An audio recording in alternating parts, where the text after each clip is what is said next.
Hi ನಮಸ್ತೆ ಎಲ್ರಿಗೂ. ಬನ್ನಿ ಬಿಸಿ ಬಿಸಿ ಈರುಳ್ಳಿ ಬಜ್ಜಿ ಮಾಡೋಣ. ಈರುಳ್ಳಿ ಬೋಂಡ ಅಂತಾರೆ, ಈರುಳ್ಳಿ ಬಜ್ಜಿ ಅಂತಾರೆ, ಈರುಳ್ಳಿ ಪಕೋಡಿ ಅಂತಾರೆ. ಬನ್ನಿ ಮಾಡೋಣ. ಈರುಳ್ಳಿ ಸಣ್ಣದಾಗಿ ಹೆಚ್ಕೊಂಡು ನೋಡಿ ಒಂದು ಬೌಲಲ್ಲಿ ಹಾಕ್ಕೊಳ್ಳೋಣ.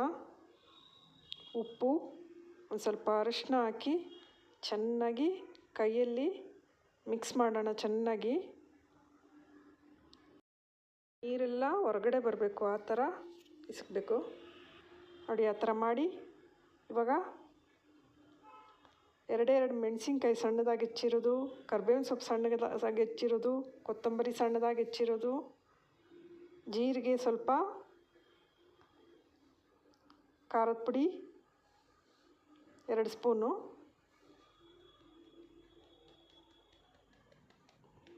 ಸೋಂಪು 1/4 ಸ್ಪೂನಷ್ಟು,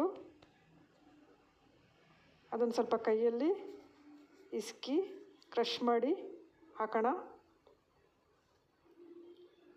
ಚೆನ್ನಾಗಿ ಮಿಕ್ಸ್ ಮಾಡೋಣ ಕೈಯಲ್ಲಿ. ಬಿಸಿ ಬಿಸಿ ಬೋಂಡ ರೆಡಿ ಮಾಡೋಣ.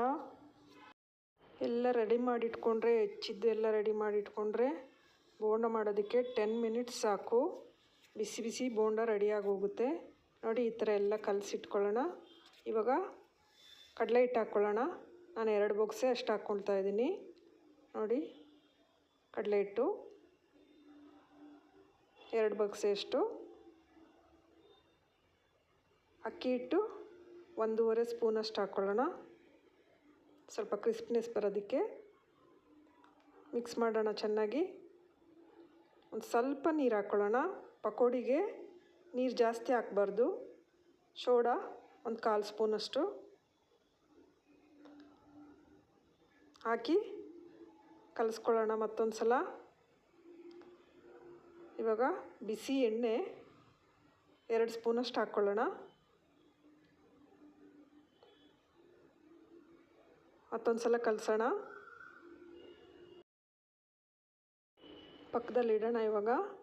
ಈಗ ಎಣ್ಣೆ ಬಿಸಿಗಿಟ್ಟಿದ್ದೀನಿ ನಾನು ಮೊದಲೇ ಸ್ವಲ್ಪ ನೋಡಿ. ಎಣ್ಣೆ ಬಿಸಿಯಾಗಿದೆ.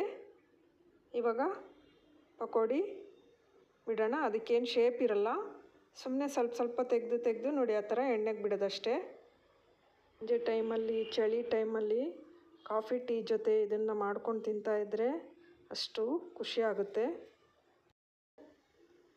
ಈ ಪಕೋಡಿ ತಿಂತಾಯಿದ್ರೆ ಎಷ್ಟು ತಿಂದ್ರೂ ಸಾಕಾಗೋದಿಲ್ಲ.